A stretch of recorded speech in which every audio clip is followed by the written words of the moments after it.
Hi, I'm Miss Curloo, and we're going to read a story today. We're reading Heidi, and we are on Chapter 2. Let's start. Chapter 2, At Grandfather's. As soon as the tea had disappeared, the old man sat down again on the bench. He stared at the ground in silence, blowing great clouds of smoke from his pipe, while Heidi explored her new surroundings with delight.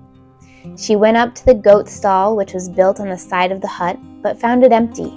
Then she went around to the back and stood for a while listening to the noise the wind made whistling through the branches of the old fir trees. Presently it died down, and she came back to the front of the hut, where she found her grandfather still sitting in the same position. As she stood watching him, hands behind her back, he looked up and said, "What do you want to do now?" "I want to see what's inside the hut," she answered. "Come on then," he said, and he got up and led the way indoors. "Bring the bundle of clothes in with you," he added. "I shan't want them anymore," she declared. The old man turned and looked sharply at her and saw her black eyes shining with anticipation.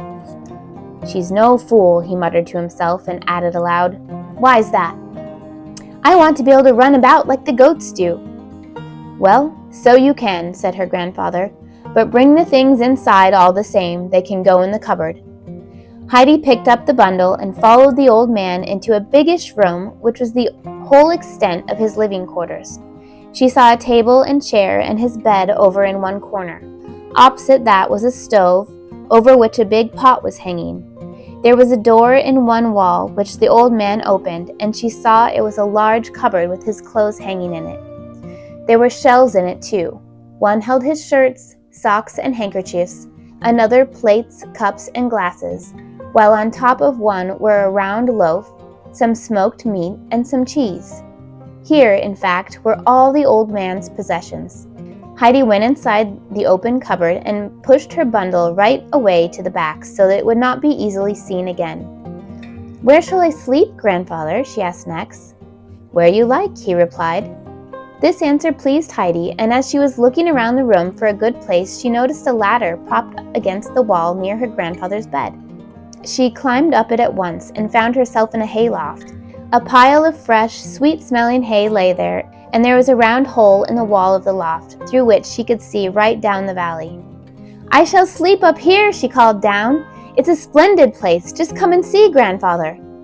"I know it well," he called back. "I'm going to make my bed now," she went on, "but you'll have to come up and bring me a sheet to lie on."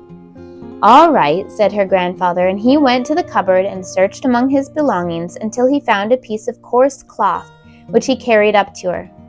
He found she had already made herself a sort of mattress and pillow of the hay, and had placed them so that she would be able to look through the hole in the wall when she was in bed. "That's right," said the old man, "but it needs to be thicker than that," and he spread a lot more hay over hers, so that she would not feel the hard floor through it. The thick cloth, which he had brought for a sheet, was so heavy that she could hardly lift it by herself, but its thickness made it a good protection against the prickly hay stalks. Together they spread it out, and Heidi tucked the ends under her mattress to make it all neat and comfortable. Then she looked at her bed thoughtfully for a moment and said, "We've forgotten something, Grandfather." "What's that?" he asked. "A blanket to cover it with, so I can creep under it when I go to bed." "That's what you think, is it? Suppose I haven't got one?" "Oh, well then, it doesn't matter," said Heidi. "I can easily cover myself with hay." And she was just going to fetch some more when her grandfather stopped her. "Wait a bit," he said, and he went down the ladder and took from his own bed a great sack made of heavy linen, which he brought up to the loft. "There. Isn't that better than hay?" he asked as they put it over the bed. Heidi was delighted with the result. "That's a wonderful blanket, and my whole bed's lovely. I wish it was bedtime now so that I could get into it." "I think we might have something to eat first, don't you?" said her grandfather. Heidi had forgotten everything else in her excitement over the bed. But at the mention of food, she realized how hungry she was, as she had eaten nothing all day except a piece of bread and a cup of weak coffee before setting out on her long journey. So she eagerly replied, "Oh, yes." "Well then, if we are agreed, let us go and see about a meal." And he followed Heidi down the ladder. He went to the stove, lifted the big pot off the chain, and put a smaller one in its place, then sat himself down on a three-legged stool and blew up the fire with the bellows till it was red and glowing. As the pot began to sing, he put a large piece of cheese on a toasting fork and moved it to and fro in front of the fire until it became golden yellow all over. At first, Heidi just stood and watched with great interest. Then she thought of something else and ran to the cupboard. When her grandfather brought the steaming pot and the toasted cheese to the table, he found it was laid with 2 plates, 2 knives, and the round loaf. Heidi had noticed these things in the cupboard and knew they would be needed for the meal. "I'm glad to see you can think of things for yourself," he said, "but there is something missing." Heidi looked at the steaming pot and went back to the cupboard.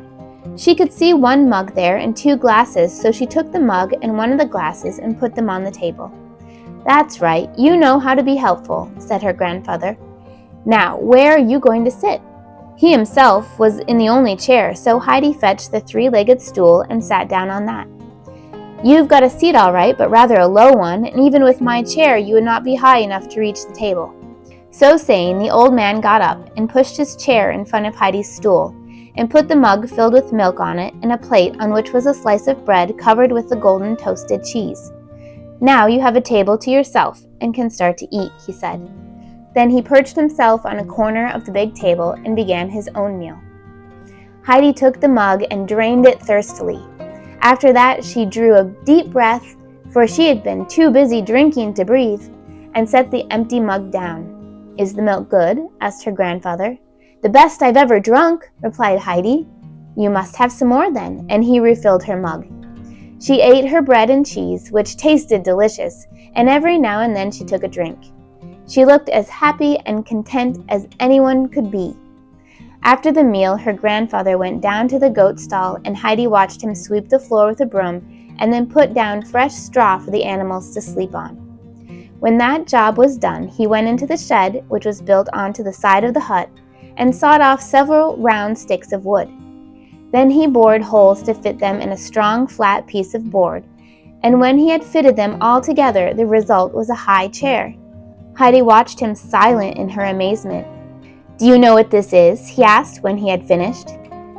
"It's a chair especially for me," she said wonderingly. "And how quickly you made it." "She's got eyes in her head and knows how to use them," thought the old man. Next, he busied himself with some small repairs in the hut, driving in a nail here and there, tightening a screw in the door, and so on. Heidi followed at his heels, watching him with the closest attention, for everything was new and interesting to her. Thus the afternoon passed. A strong wind sprang up again, whistling and rustling through the fir trees. The sound pleased Heidi so much that she began dancing and jumping about, and her grandfather stood watching her from the door of the shed. Suddenly there was a shrill whistle, and Peter appeared in the midst of his herd of goats. Heidi gave a cry of delight and rushed to greet her friends of the morning. As the goats reached the hut, they all stood still, except for 2 graceful animals, one brown and one white, which detached themselves from the others and went up to the old man. Then they began to lick his hands, for he was holding a little salt in them, as he did every evening to welcome them home. Peter went away with the rest of the herd, and Heidi ran to the 2 goats and began to pat them gently. "Are these ours, grandfather?" she asked, "both of them? Do they go into the stall? Will they always be here with us?"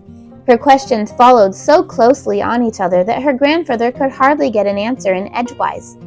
When the goats had finished the salt, the old man said, "Now go and fetch your mug and the bread." She obeyed and was back in a flash. Then he filled her mug with milk from the white goat and gave it to her with a slice of bread. "Eat that and then go to bed," he said. "If you want a nightdress or anything like that, you'll find it in the bundle your aunt brought. Now, I must go see to the goats. Sleep well." "Good night, grandfather," she called as he walked off with the animals. Then she ran after them to ask what the goats' names were. "The white one is called Daisy, and the brown one, Dusky," replied her grandfather. "Good night, Daisy." "Good night, Dusky," called Heidi after the goats, who had disappeared into their stall. She ate her supper on the bench outside the hut. The wind was so strong it almost blew her away, so she finished her bread and milk quickly and went indoors and up to bed. There she was soon sleeping as soundly as if she was tucked up in the finest bed in the world.